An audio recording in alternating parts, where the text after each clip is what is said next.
કેમ છો? હું છું આપની હોસ્ટ અને દોસ્ત કૃતિ. સ્વાગત છે આપનું મંતવ્ય ન્યૂઝની એક વિશેષ રજૂઆત વાનગી શોમાં. Tata sponsor by LG Bandhani Hing, essence of authentic taste since 1894, co-presented by Varmora Homeware and Mother's Recipe પ્રેમનો સ્વાદ. દર્શક મિત્રો, આજે વાનગીના રસોડે અમારી સાથે જે મહેમાન જોડાયા છે ને, એ આપના માટે પહેલી વાનગી બનાવવા જઈ રહ્યા છે. તેનું નામ છે કટલેશ. હવે આ વાનગી એટલે ગુજરાતીઓના ઘરમાં નાસ્તા માટે અને પાર્ટી સ્ટાર્ટર માટે બેસ્ટ ઓપ્શન છે. બહારથી ક્રિસ્પી અને અંદરથી નરમ એવી આપણી આજે કટલેશ બનવા જઈ રહી છે. તો ચાલો આપણા મહેમાનને પણ મળીએ અને કરીએ આજના શોની શરૂઆત. દર્શક મિત્રો, આજે વાનગીના રસોડે આપણી સાથે શિલ્પાબેન જોડાઈ ગયા છે. સૌથી પહેલા તો શિલ્પાબેન, સ્વાગત છે આપનું વાનગીના રસોડે. થેન્ક યુ તમારે. તો આજે તમે કટલેશ બનવા જઈ રહ્યા છો. વાનગી, તમારી પહેલી વાનગીનું નામ છે, તો સૌથી પહેલા એના વિશે જણાવો.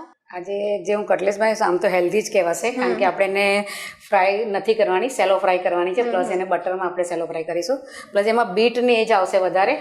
વટાણા છે એટલે બીટ પણ હેલ્થ માટે સારું છે. આમ છોકરાઓ બીટ નથી ખાતા હોતા, પણ જ્યારે આપણે આવું કરીને આપીશું તો એ બાને છોકરા બીટ ખાઈ લેશે. બિલકુલ. તો હવે વાનગીની તો આપણે વાત કરી, પરંતુ હવે તમારો પરિચય પણ આપણા વ્યુઅર્સને આપી દો. હા, હું શિલ્પા શાહ છું. હું ગાંધીનગર રહું છું. ગાંધીનગરથી આવું છું. હું કુકિંગમાં ઘણા બધા આવી રીતે મેં ટીવીના શો કર્યા છે, કોમ્પિટિશનોમાં ઘણામાં ભાગ લીધો છે, એમાં વિનર પણ થઈ છું ઘણી બધી. અને હાલમાં માસ્ટર શેફ જોડીનો એપિસોડ આવ્યો હતો, એમાં પણ હું ગુજરાતમાંથી સિલેક્ટ થઈને બોમ્બે સુધી મને મારો સન જઈ આવેલા છે. બોમ્બે ઓડિશન આપી આવેલા, પછી આગળ સિલેક્ટ નહોતા થયા પણ ત્યાં સુધી ગયા હતા. વાહ! તો એના માટે સૌથી પહેલા તો આપને કોંગ્રેચ્યુલેશન. Thank you. તો હવે તમારી જે આ કહેવાય કે કુકિંગના ફિલ્ડમાં બહોળો એક્સપિરિયન્સ છે, એના વિશે પણ મારે ઘણું બધું જાણવું છે, તમારી સાથે વાતચીત કરવી છે. તો વાનગીની સફર પણ માણતા જઈએ ને, હસી મજાકની સાથે આપણે શરૂ કરીએ છીએ. સૌથી પહેલા તો કટલેસના ઇન્ગ્રેડિયન્ટ્સ પણ જોઈ લઈએ. હા, કટલેસના ઇન્ગ્રેડિયન્ટ્સમાં આપણે એક તો બોઇલ બટાકા લીધા છે બાફેલા. એની અંદર આપણે બ્રેડ ક્રમ્સ અને આ પૌવાનો જે બાઇન્ડિંગ માટે લઈશું. પછી આ વટાણા છે જે મેં બાફી અને ક્રશ કરી લીધા છે અધકચરા. બીટને મેં છીણી નાખ્યું છે ને એમાં થોડુંક પાણી નિતારી નાખ્યું છે, કારણ કે આપણે કટલેસમાં એટલું પાણી ના આવે એટલા માટે. પછી અંદર આ રૂટિંગ મસાલા, આદુ મરચાં, કોથમીર ને જોઈશે. આમચૂર પાવડર છે, રૂટિંગ મસાલા નાખીશું. અને આ રવો છે આપણે ઉપર એમાં રવામાં રગદોળીશું. ઓકે. અને પછી એને સેલો ફ્રાય કરીશું. ઓકે, તો કરીએ શરૂઆત. યસ. આપણે એક બાઉલ લઈશું. એની અંદર આ બટાકા બાફેલા છે ને મેશ કરી લઈશું.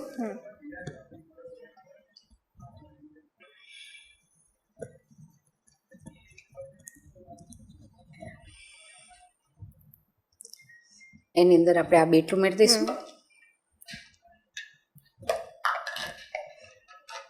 હા, વટાણા લઈ લઈશું ક્રશ કરેલા. એની અંદર આ આદુ મરચાં નાખીશું વાટેલા. એ તમારા ટેસ્ટ મુજબ નાખી શકો છો. પછી થોડી કોથમીર નાખીશું, 2 ચમચી જેવી નાખીશું. બરાબર. અને એમાં આપણે બ્રેડ ક્રમ્સ લગભગ અત્યારે 1 ચમચી જેવું નાખીશું. પછી જરૂર પડશે તો ઉપર વધારે લઈશું. ઓકે. અને પૌવાનો પાવડર પણ એ રીતે થોડોક લઈશું, એ પણ જરૂર પડશે. કદાચ આપણને બાઇન્ડિંગ ઓછું લાગે, ઘણી વખત બટાકામાં પાણી વધારે હોય, બીટમાં પાણી વધારે હોય, તો આપણે એ પ્રમાણે વધારે જરૂર પડે. જનરલી આમાં મેં નિતારી દીધું છે એટલે બહુ જરૂર નહીં પડે. ઉપર લઈશું આપણે એવું લાગશે તો. બરાબર. અને એમાં આપણે રૂટિંગ મસાલા નાખીશું. એમાં મીઠું નાખીશું સ્વાદ મુજબ. પછી લાલ મરચું નાખીશું અને ધાણા જીરું નાખીશું.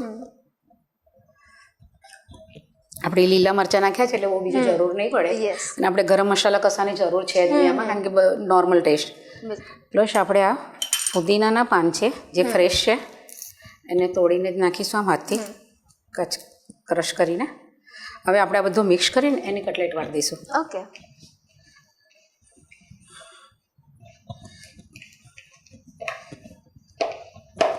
જો આમાં આવું ડ્રાય હોય ને એવું જ કરવાનું બાઇન્ડિંગ. અને આનો મસ્ત બીટના લીધે રેડ કલર ફાઇન આવશે.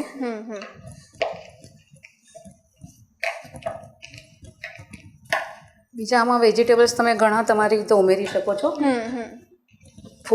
ફુલેવર છે, કોબીજ છે, એ બધું પણ તમે છીણીને એનું પણ ટૂંકમાં પાણી નિતારીને લેવાનું. એટલે કારણ કે આને કઠણ હોવો જરૂરી છે માવો. લૂઝ થશે ને તો શેકતી વખતે ફાટી જશે, શેપ બગડી જશે, પ્લસ ખાવામાં મજા નહીં આવે.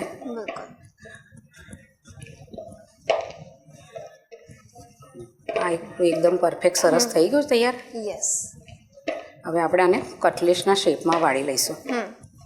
હવે આપણા માવું મિશ્રણ તૈયાર થઈ ગયું છે. હવે આપણે એને આ શેપ લઈ લઈશું. ઓકે. આપણે કોઈ પણ શેપ આપી શકીએ છીએ. અત્યારે આપણી પાસે હાર્ટ શેપનું છે આ, તો એ પ્રમાણે આપીશું.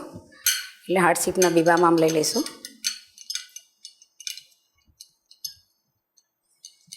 એટલે આ થઈ ગઈ. આને ધીરે રહી આમ કરી લઈશું. બરાબર. હવે આને આપણે રવામાં રગદોડી દઈશું. ઓકે. એટલે એને પડેનું સરસ થઈ જશે. રવામાં રગદોડી ને આવી રીતે બધી તૈયાર કરી દઈશું. બરાબર. ઓકે. અને તમારી પાસે ટાઈમ હોય ને તો આને 10-15-20 મિનિટ ફ્રીજમાં મૂકી દેવાનું. અચ્છા. પછી શેકવાનું. કાં તો તમે સવારથી બનાવીને ફ્રીજમાં મૂકી દો પછી શેકો તો વધારેનું ક્રિસ્પીનેસ બહારથી સરસ આવશે. એવી રીતે આપણે બધી વારી લઈશું. ઓકે.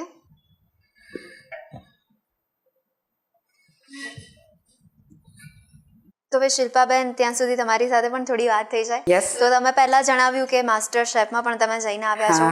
તો સૌથી પહેલા તો એ પૂછવું છે કે તમે કુકિંગની જર્ની ક્યાંથી સ્ટાર્ટ કરી? કુકિંગ કેવું છે કે નાનપણથી બહુ જ શોખ હતો. પ્લસ મારા મમ્મી અને પપ્પા બંને બહુ સરસ કુકિંગ કરતા હતા. એટલે હું વધારે પડતું ગળથૂથીમાં આવ્યું છે ટૂંકમાં. અરે વાહ. અને એમની જોડેથી બહુ શીખી છું. મારા પપ્પા સ્વીટ બધી બહુ ફાઇન બનાવતા હતા. એટલે હું પપ્પા જોડેથી બધી સ્વીટ શીખી અને મમ્મી રેગ્યુલર. અને બીજું પોતાનો શોખ હતો એટલે એક નવી નવી આઈડિયા. પછી અત્યારનું જે હોય જે તમારા લોકોને જેન્ઝીની આઈટમ એ અમને બહુ આવડે નહીં પહેલાંનું. પણ ક્યારેક કારણ કે ત્યારે યુટ્યુબ કે ઇન્ટરનેટ નહોતું. પણ અત્યારે મારો દીકરો છે ને એને પણ બહુ શોખ છે. એટલે એ બધું હું એની જોડેથી શીખું છું. અરે વાહ. એ અમુક આઈટમો મને એ શીખવાડે છે ઘણી બધી નવી.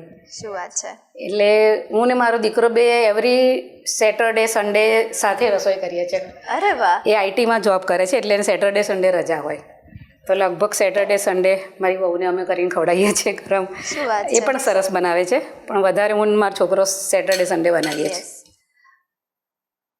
અને એટલે હવે ઘરમાં પણ નવું નવું બનતું હોય એટલે કેવું કે તમારી જે આ વાનગીની સુગંધ હોય ને એ પાડોશીને ઘર સુધી પહોંચે એટલે અચૂકપણે પૂછવા આવે કે શિલ્પાબેન આજે શું બનાવ્યું છે નવું? 100% ખાય છે જેવું પાડોશીના છોકરાઓ તરત આંટી આજે મને આપજો. હા, મને શું બનાવો છો નવું?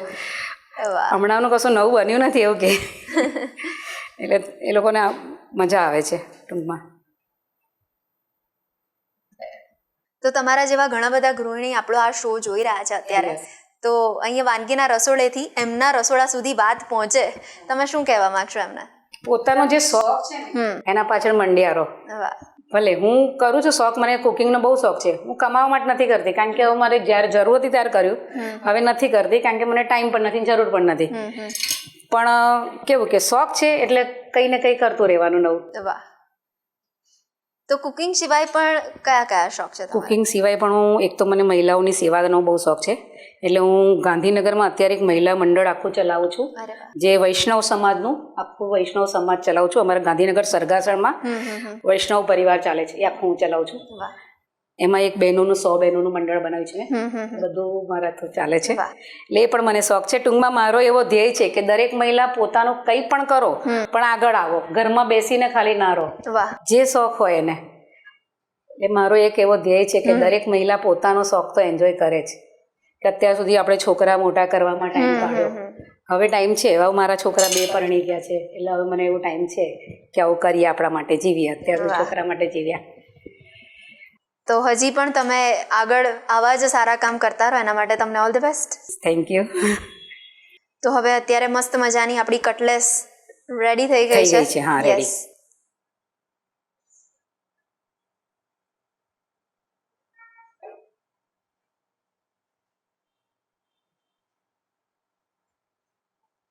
અને આમાં કટલેસમાં કેવું કે આપણને જે વેજીટેબલ્સ ભાવતા હોય એ આપણે એડ કરી શકીએ. હા, અને ઘણી વખત છોકરાઓ આપણા ના ખાતા હોય ને એ વેજીટેબલ પણ આમાં નાખી દો તમે, તો એ ખાવાના જ છે.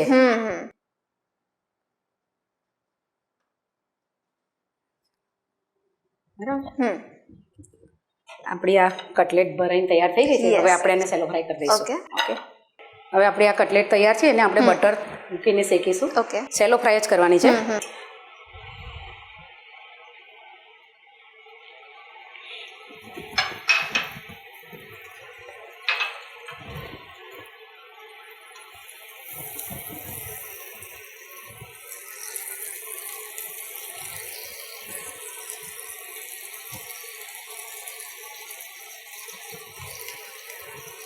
અને શિલ્પાબેન અત્યારે એવું થાય દરેક ગૃહિણીઓને કે ગરમીમાં બહુ મહેનતવાળું કામ કૂથાવાળું કામ નથી કરવું, એક જ વસ્તુ બનાવી દેવી છે, તો કટલેસ મસ્ત બનાવી દીધી હોય ને તો અને આને તમે બ્રેડ જોડે સર્વ કરી દો અને કેચઅપ ને ચટણી તો હોય જ ઘરમાં, એટલે બહુ સરસ આઈડિયા છે આ.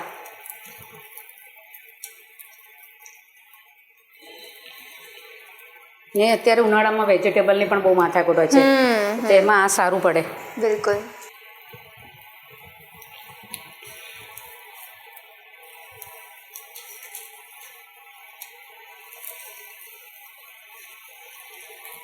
એને થોડીક શેકાવા દઈએ આપણે.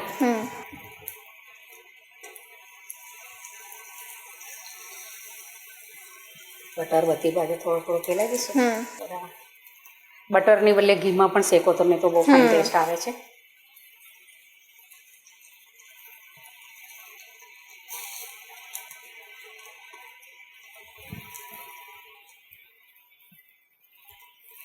એકદમ મસ્ત બ્રાઉનિશ કલર આવે ત્યાં સુધી આપણે થોડોક સરસ ક્રિસ્પી પડ થઈ જાય ને બ્રાઉન કલર આવી જશે એટલે એનો લુક પણ સરસ આવશે, ખાવામાં પણ મજા આવશે. બિલકુલ. કટલેસ ને દહીં સાથે તીખી ચટણી સાથે દહીં તીખી ચટણી કેચઅપ ને બ્રેડ મૂકી દો એટલે ટાઈમનું મેનુ થઈ ગયું આપણું. બિલકુલ ફાઇનલ. બસ ઘરે કોઈ ગેસ્ટ આવવાના તો સવારથી બનાવીને મૂકી દેવાની આવી તો ફ્રીજમાં, પછી શેકીને આપવાની જ રહે. યસ. અને શિલ્પાબેન તમે નવી નવી વાનગી બનાવતા હો એટલે મહેમાન તમને રીત તો પૂછતા જ હશે કે શિલ્પાબેન આની રીત જણાવજો અમને. 100%. અને ઓલરેડી મારી રેસીપી ઓનલાઈન મેં ગૂગલમાં એમાં છે જ, એપમાં લખેલી. મેં લગભગ 400 જેવી રેસીપી મારી લખેલી છે. અરે વાહ. એટલે તરત રેસીપી મારે મોકલવી જ પડે કોઈને પણ. સરસ બ્રાઉન એક સાઈડ થવા માંડી છે, હજી પલટાઈ દઈશું.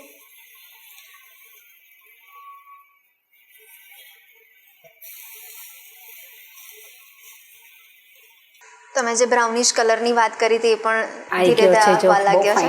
યસ.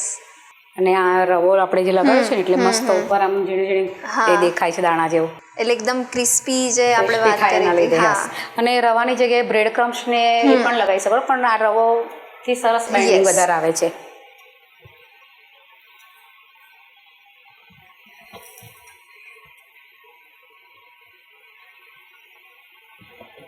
અને 15 મિનિટની અંદર બની જતી એવી આપણી ક્વિક રેસીપી છે. આરામથી ખાલી તમારે બોઇલ કરીને બટાકાને મૂકી દો તો ચાલે. એ તો ઘરમાં સવારે દાળ ભાત બનાવતા જોડે 2 બટાકા બાકી દીધા હોય તો સાંજે થઈ જાય સરસ. યસ.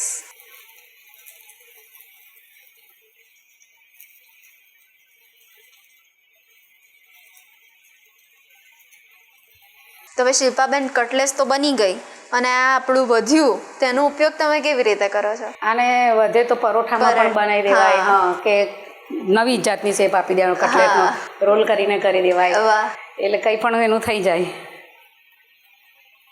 આપણી કટલેસ તૈયાર થઈ ગઈ છે, આપણે એને લઈ લઈશું. યસ.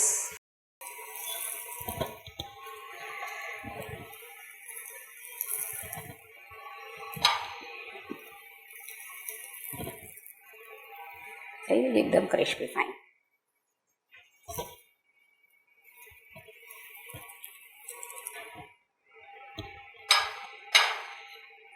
આપણી આ કટલેટ રેડી છે ખાવા માટે. વાહ. શિલ્પાબેન આ રેસીપી આપણા વ્યુઅર્સ સુધી પહોંચાડવા માટે થેન્ક યુ સો મચ.